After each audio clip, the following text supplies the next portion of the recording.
अन्य समाचारों पर नजर करिए तो अमदावाद आरटीओની જૂની બિલ્ડિંગની સોલાર પેનલો ધૂળ ખાતી હાલતમાં જોવા મળી।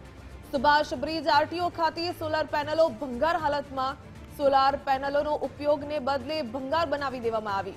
જૂના આરટીઓના સીએમસી બિલ્ડિંગમાં ભંગાર હાલતમાં પેનલો। આરએનબી વિભાગને સોલાર પેનલના ઉપયોગમાં કોઈ જ રસ ના હોય તેવું લાગી રહ્યું છે। લાખોની પેનલો મેન્ટેનન્સના અભાવે ભંગારમાં આપવી પડે તેવી સ્થિતિ જોવા મળી।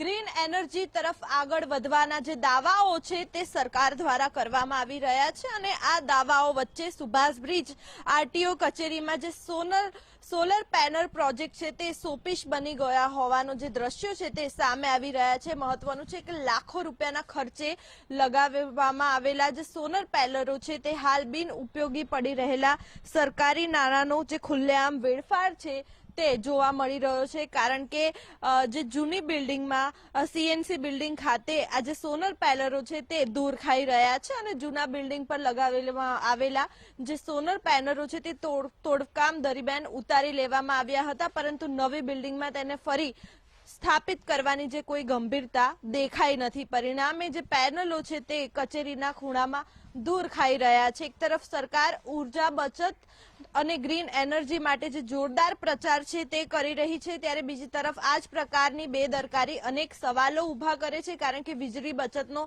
જે લાભ છે તે લાભ મળતો નથી અને લાખોની જે સંપત્તિ છે તે પણ બેકાર બની ચૂકી છે। મહત્વનું છે કે અગાઉના બિલ્ડિંગ પર લગાવવામાં આવેલા જે સોલર પેનલો છે તે બિલ્ડિંગના તોડફોડ દરમિયાન કાઢી લેવામાં આવ્યા હતા, પરંતુ નવી વ્યવસ્થા હેઠળ તે પેનલોને ફરી સ્થાપિત કરવાની જે પ્રક્રિયા છે તે પણ હાથ ધરવામાં આવી નથી અને તેનું જ પરિણામ છે કે સોલર પેનલોનો ઉપયોગ ન થવાથી સરકારને ખૂબ જ નુકસાન થઈ રહ્યું છે। એક તરફ વીજળી બચતનો લાભ મળી નથી રહ્યો અને બીજી તરફ લાખો રૂપિયાની જે મૂડી છે તે બિન ઉપયોગી બની ગયેલી જોવા મળી રહી છે। અધિકારીઓ દ્વારા યોગ્ય આયોજન અને સમયસર નિર્ણય ન લેવામાં આવતા આ સ્થિતિ સર્જાઈ હોવાનું સામે આવી રહ્યું છે। આ વિકાસ નહીં પરંતુ વેડફાટ છે અને જવાબદાર અધિકારીઓના કારણે જ આ પ્રકારનો જે સોલર પેનલો દૂર ખાલેલી હાલતમાં જોવા મળી રહી છે અને તેનો વેડફાટ થઈ રહ્યો છે। કેમેરામેન સંદીપ સાથે માનસી પટેલ, ગુજરાત ફર્સ્ટ, અમદાવાદ।